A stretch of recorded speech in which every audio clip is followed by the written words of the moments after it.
Hi, I'm CS Liew from Pacific Agri-Science Singapore. I'm here in Orlando at the AgriBusiness Global Summit along with Steve Pearce, right? We're going to talk about the changes in the supply chain going forward. And before that, let's hear from Stephen a little bit about yourself. Sure. Okay, well, CS, good to see you again. Good to see you. Great to be here at another AgriBusiness Global Trade Summit. Always a good place to meet people and find out what's going on, or at least try and find out these days, which I guess we'll discuss here in a bit. But yeah, I guess between last year and this year, set up an investment fund. So we're well on the way to raising our 100 million goal, and starting to deploy capital for innovative ag companies, ag and water tech. Right. Obviously, we're already invested in a distribution business in Africa, so some of the topics we'll discuss today. We're all too painfully aware of some of the changes that need to happen, and trying to be as agile in our own business as possible. So right. There's certainly a lot of opportunities for investment. Lots of technologies out there that farmers need, that the supply chain needs, but it's a matter of how good it is, how relevant it is, right? I mean, you guys are right into it in terms of raising capital and deploying the capital towards these new technologies, right? It's good to see that happening, right? So we're going to talk quite a bit today about the changes in the supply chain, where traditionally you have the manufacturers going down to the importers, and then the distributors, national distributors, dealers, and finally to the growers. Now, more and more, I'm seeing companies want to go more directly, suppliers want to go more directly to the big farms. And in fact, in some developing countries such as India, there are also companies talking about going directly to the smaller farmers as well. I know it's a major challenge, but they tend to see some opportunities in that direction. Right? If they have good offerings, they can go down to even the smaller farms and do a two-way kind of trade. I would take your vegetables or your harvest or your fruit, provided you take my whatever inputs. Like a bartering system. So I think that may fly. I don't know. We can talk certainly a bit more about that. But let me paint you the current scenario, right? In terms of the international markets, in terms of crop protection. So we have way overproduced generic pesticides, right? Today we're talking about a global industry of 75 billion US dollars, of which 93% are generics. As recent as 20 years ago, we were still talking about 70-30, that kind of ratio, 70% generics, 30% proprietary. Today we're talking about 93% generics. So you can imagine what that does to the margins, right, in the entire supply chain. And then compounding that, you have overproduction both in China and in India, right? In India, in the last few years, there's been a tremendous number of formulators turning themselves into technical grade manufacturers as well. So, like I said, compounding the overproduction and the fact that now farmers are also complaining they're not making money, leading to all the protests that we saw in Europe, all over Europe at the beginning of this year, right? So you have all these compounding problems and conflicting problems, right? At the farm gate, farmers are saying we're not making money, and yet consumers are saying we're paying so much more for food these days. So you can see that there are so many of these issues that we're facing today that don't seem to make sense, but we're here to talk about how to make sense out of all this, right? So one area that we want to focus on today between you and I is the supply chain, right, in terms of crop inputs. So Steve, what do you think of this scenario that I have painted? Is it more or less what you see as well? It'd be easy to sum up in one word from overcapacity issue, and that would be the word insanity, because I cannot see how sustainable a value chain can be in any industry if you've got mass overproduction to the levels that we're seeing. Yeah. And that's bad for everybody, right? Yeah, Because absolutely. you know, the cost to serve a customer becomes more and more difficult if everybody's working to lower margins. Right. Lower margins also mean that there's less money for innovation. Absolutely. You know, and there's less. Absolutely. You know, if there's less innovation, you have to make do and mend with the tools that you've got, which makes it even harder in places like Europe, for example, where you're getting a lot of chemistries, you know, a lot of revocations without tools to replace them as fast as you know we would like. So, yeah, I would say that in the last 18, 24 months, we've had a fairly unique set of circumstances. But going forward, you know, you've got so much capacity now. It's a bit like, I don't know, 10, 15 years ago with the glyphosate scenario. Right. You know, if the price hit a certain point, then, you know, everybody would start producing glyphosate in their small factory again. Right. So how margins are going to recover, I'm really not sure yet. Yeah. And we're seeing a lot of channel inventories. They're starting to finally clear. Right. But you know, how do you build sustainable margins in the value chain with you know, the legacy of what we're seeing now? Because you know, if prices start to recover,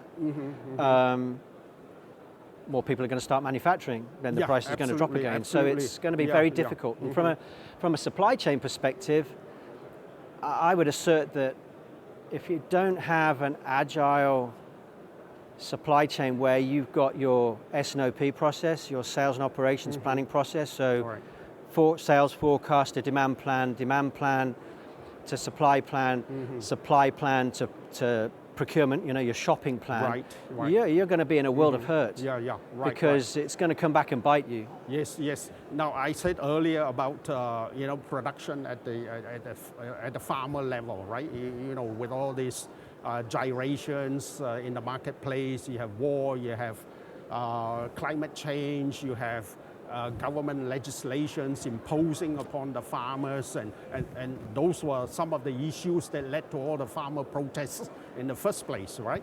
So now, earlier you mentioned about you know, having less money devoted to R&D because nobody is making money, you know, in the supply chain. But ironically, it's because of all these thin margin situations that is driving some of these innovation, right, to allow the supply chain as well as at the farm level greater efficiencies, right?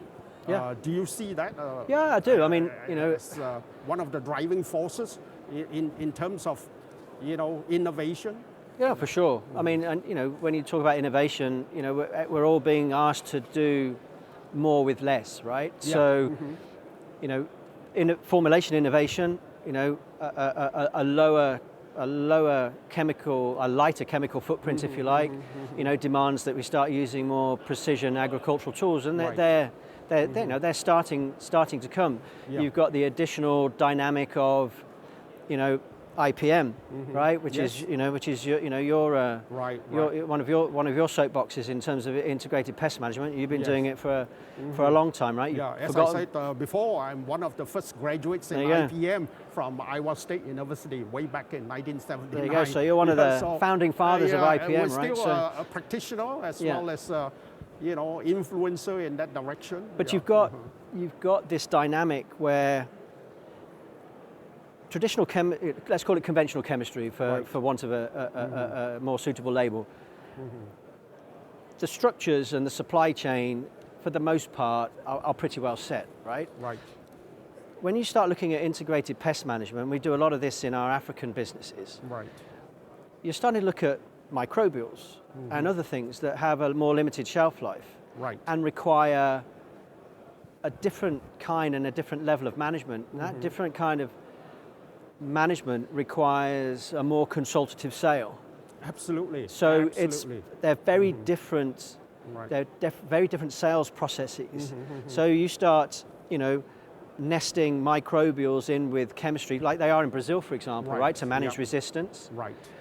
You've ended up with a very different supply chain being emerging as a result of that, right? So Yeah. you end up with these, you've got these little biofactories, Right. well, let's call them microbreweries, right? Right. They've got these fermentation facilities Yes. on large farms or in hubs where you can deploy these microbial biological products as Yes. part of your resistance management program. Right. And you can make them yourselves. And they actually have contractors doing that in Yes. Brazil. So those are dynamics that Yeah. aren't everywhere yet, but they're going to be a But consideration. You see a need to beef up the skill sets of relevant people or stakeholders 100%. in the supply chain, 100%, right? yeah. I mean, if you are going out there to advise growers today, you're talking about integrated pest management, you're talking about biologicals coming in, mixing with chemicals, right? You're talking about macroorganisms, the good bugs eating the bad bugs, Yep. right? Farmers need to know how to use them, Yep. right? It's just not a matter of just ordering some of these good bugs and just putting them out in the field. And No, then the next exactly. day you spray chemicals Yep. to knock them No, back. and we got, there's Yeah. a lot more focus on regenerative ag Yeah. and yeah. ecosystems now. Farmers aren't just being asked to produce food; they're being asked to be stewards of the countryside Yeah, and right, all of the things that go with that, right? So, that's a very Right. different beast. I mean, we were in our African business, we work to sort of more full programs. So we don't look at categories in a category management sense across insecticides, fungicides, herbicides, plant growth regulators, or whatever. Right. We have what's called ISPC, and that's invest, strengthen, protect, Right. and then control. Right. So, try and get the investment in the germplasm established, minimizing abiotic stress as best you can. You're going to get a stronger plant, Right. Then you can strengthen it with the right nutrition, Right. and get the full value out of the investment you've made in the genetics. You Yes, don't see anybody yeah. in Formula One putting low octane petrol in their racing car, right? Right. So doing those kinds of things, but using all the tools in a program way. Yes. In South Africa, for example, the challenges are, they have a lot of export crops, high value export crops that get sent to Europe. Absolutely, yeah. The MRLs, the maximum residue levels, are zero. Yeah, So they yeah. have to manage the end of that There's zero, period almost zero with tolerance zero to chemicals. residue. Right. Yeah. Yeah. So that's where I see a lot of demand for these biosolutions. Sure. Wherever they export to developed countries such as what you said, Africa exporting to the EU, Yep. and then LATAM countries exporting to North America. Yep. The farmers have to keep that in mind. And India too, they're talking about being an export powerhouse, for food, right? Which they are. I mean, India exports $11 billion worth of rice a year, and about $50 billion of food in general. And Yeah. they want to beef that up, but they have to watch chemical residues. Sure. Right? So again, beefing up this supply chain of crop inputs would be one way to go, and also to strengthen the knowledge of people, in the supply chain in handling this new scenario, right? Yeah, it's a good so question. I can see what you're saying, for the last 10 or 15 minutes, that they ought to be beefing up of the skill sets. Right? Yeah, and it's a function of how you do that, right? So if you've got some farms, they're 400,000 hectares, that's a totally different value chain, value proposition, knowledge base, right? A lot of these people have their own agronomists in-house. Yeah. Whereas you go to a smallholder, right? I mean, again, just look at Africa.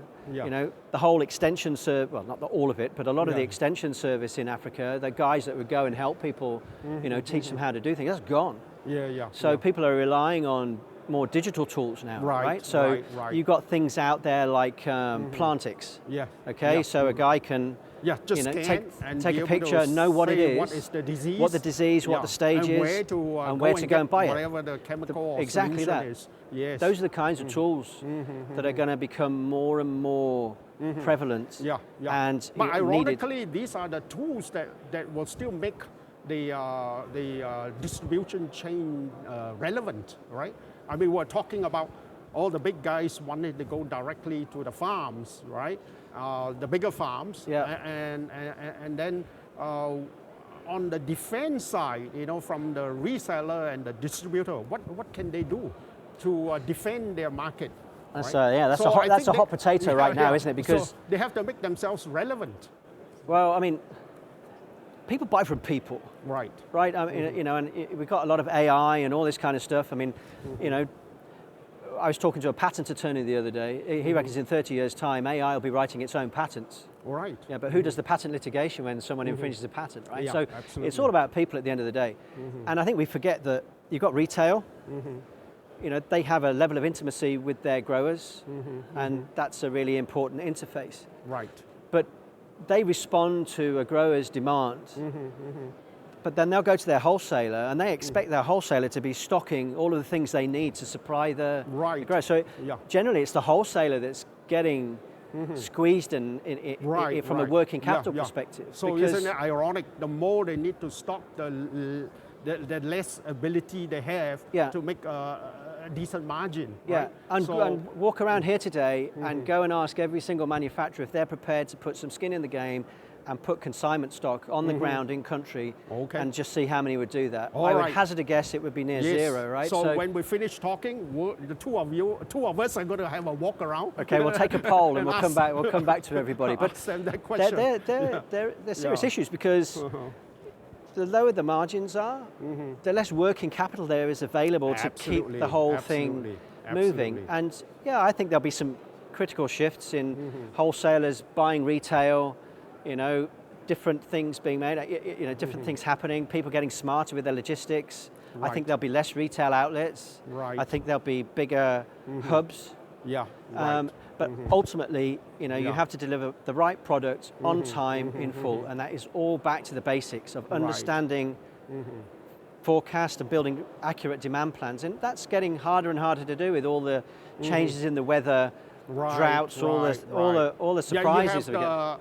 Just like stress, right? On the crop, you have biotic, you have abiotic. So here you have stresses in the supply chain that are driven by climate changes, climatic conditions, and there are also changes arising out of government policies, wars, right? Sanctions.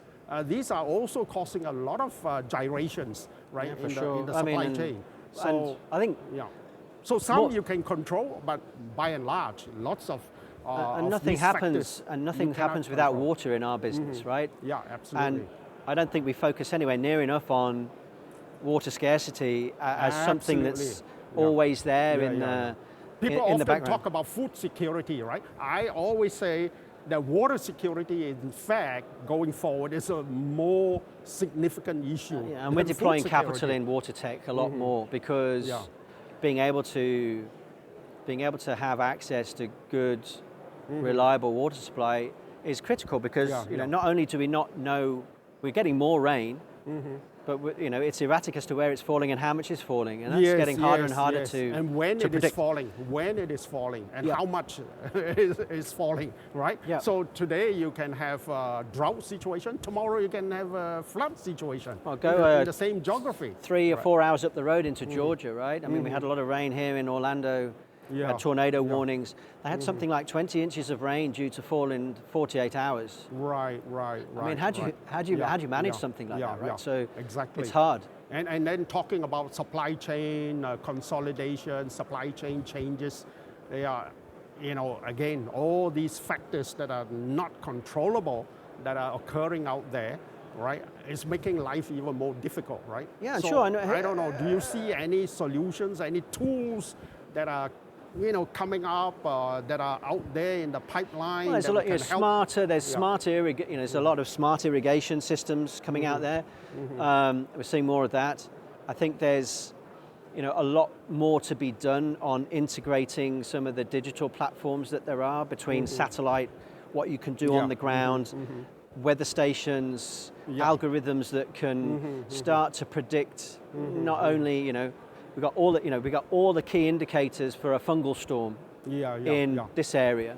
I mean, in South Africa, we have to deal. If you go to the Cape, you've got so many microclimates. Right. You know, you have to be able to predict what's going to happen. And I think a lot of there should be more of a confluence of these technologies working more in sequence and in parallel, perhaps, to provide more real-time, turning information into actionable insights that you can go and do something as a grower. The tools for forecast and prediction, right? Yeah. I mean, going back to my IPM days, you know, that was one of the factors that are keenly studied, you know, in those days, you know, in terms of predicting when this particular disease is going to hit, right, your apple crop or whatever, you know, based on climatic conditions. Sure. You know, way back 40 years, there were already tools available, right? I mean, we have gotten a lot more sophisticated since then, right? So I think we ought to use more of these tools. I think, right, and it's happening. Chain. I mean, you don't see it. You see it more in the high value crops right now because you know it's just I think a lot of these biologicals, for them, not in all cases, they still need to scale to be able to hit some of the price points that you need for row crops. But it'll happen. Yeah, Stephen, in terms of talking about you know, how retailers, wholesalers, distributors can make themselves more relevant and not having their lunches and breakfasts and dinners being eaten up. Yeah, and in other words, making themselves more relevant.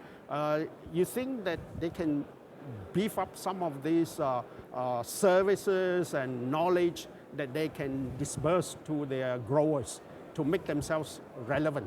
Right? Sure. I mean, don't abandon me. You know, I'm supplying you with all the chemicals, but I also have the tools that you need, the technologies that you need.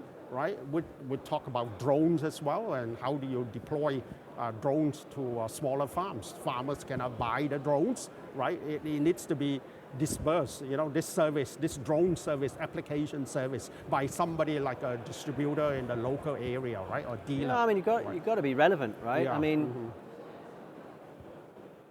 If it's a transactional platform and as a retailer you're as good as your next price, then there's never going to be the scope to create the level of intimacy that's required to be able to provide the breadth and depth of services that you're talking about. I mean, when I grew up, you know, we knew the guy who was coming up the farm drive, right? You know, we had a good relationship with him. So it's really important that you know, we continue to maintain the relationships and enable and empower the guys on the front line, who are the guys walking the crops, looking at these things every day. Right. You know, to be able to do their jobs in a sustainable way. And that's not, you know, that's not always the case. And there's been so much supply chain disruption. You know, so much product has turned up too late for the season. Absolutely. You know, and that's about as much use as an Astra on a motorcycle, as we'd say. But so then, it's ironically, as I said, you know, because of the erosion of margins, nobody can hold a lot of stocks these days. I mean, you ought to hold the stocks, you know, if you want to deliver on time to the farms. But ironically, the margins lead times are getting longer, right? You've got the logistics and now guys. Freight is killing it. Yeah, freight. You know, you got a lot of guys saying, "Well, I don't want to take dangerous goods on my ship." Right. And we learned last night. I mean, it's the captain of the vessel who has the final say. Yeah, that's right. Yeah, and if what he's to got offload and what to carry on. If he's got a load of foodstuffs or car batteries destined for Europe, he might not want hazardous goods. So it doesn't sail; it stays on port side until it can find another, it can hitch another ride. So those are other issues. So, Stephen, how do you see manufacturers who are here today in this trade show? You know, be it from India or China, you know, going more directly into the supply chain. Well, I'd say that I would again, because there's so much competition, there's so much of overproduction or overcapacity anyway. I know some of the capacities are overstated, but I think you have the talk from one party saying that most of the products that are being produced now in China are way overproduced. I mean, it's way over capacity, right? I mean, it's Even if half of that is correct, it's still a lot of capacity. It's still too much. Yeah, and supply and demand has to come into balance for the margin equation to become sensible again. Right. Because, why would you go into a single-digit margin business? You wouldn't do that by intelligent design, would you? So yeah. It So has what to, do you has see to pay. in regard to that situation I mentioned? Well, it drives the wrong behaviors. Right. I mean, the companies that have a desire and a strategy to go further, further upstream. Well, yeah, great. I mean, if that's but you cease to be a manufacturer at that point. Right. You're a backwardly integrated competitor. Compete with your own customers. But that becomes a real issue, right? Yeah. So they have to weigh. Right? I mean, today they have a B2B business, and now they want a B2C because they have registrations, they have their own labels, right? Both in India and China. Some, of course, have made a position very clear. We're just B2B, but the temptation to move to B2C is always there, right? Yeah. And some of them are already armed with a lot of registrations and more to come. Yeah. They are investing a lot on registrations too, right? So I can see going forward. No, there's it'll become a contentious issue in some places. Issues, for sure. But the necessity drives that behavior, right? Yeah, if you're short on margin, you've got to go and find other ways of being able to retain more margin. So you're seeing a lot cut off the middleman. Well, you're seeing a lot more formulation infrastructure being built. So you make more margin on a formulated product than maybe just the AI on its own. Yeah, right. So, but again, it all comes back to being able to manage demand in a way. Manage and also innovation, of course, in terms of formulation. Oh yeah, I mean, right. I mean, how many new molecules, are we going to see? Yeah. There aren't that's not, that pipeline is nowhere near what it used to be. Yeah. But then there hasn't been the money to invest in those new things, right? Right, okay. Now, having said that the supply chain is sort of shortening, right? So it is definitely happening. I also heard of people who are knocking on the doors of national distributors and they're not getting market access. So now they're thinking of going one level down, right? Instead of chasing after the 15 or 20 national distributors, they're chasing the next layer down, right? So do you see much of that happening in wherever you're operating? I mean, in our African business, we've done it by what we hope is intelligent design, right? So we go direct to grower in some areas, so like in Mauritius, for example, which isn't a big market, but we'll go direct to, we'll deal directly with the sugar companies. Right. And then in other markets, we'll have national distributors, and then in other markets, we'll work directly with retail. So it's more of an omni-channel for us, based on how the market is structured and what the market dynamics are, and I think you'll see more of that evereverhere. Honestly. Yeah, I think so too. Yeah. I mean, if you're a 400,000 hectare operation in Brazil, you're going to command. Yes. More buying power. Talking about that, traditionally in Malaysia, Indonesia, with the big oil palm plantations, rubber plantations, they never buy from the supply chain anyway.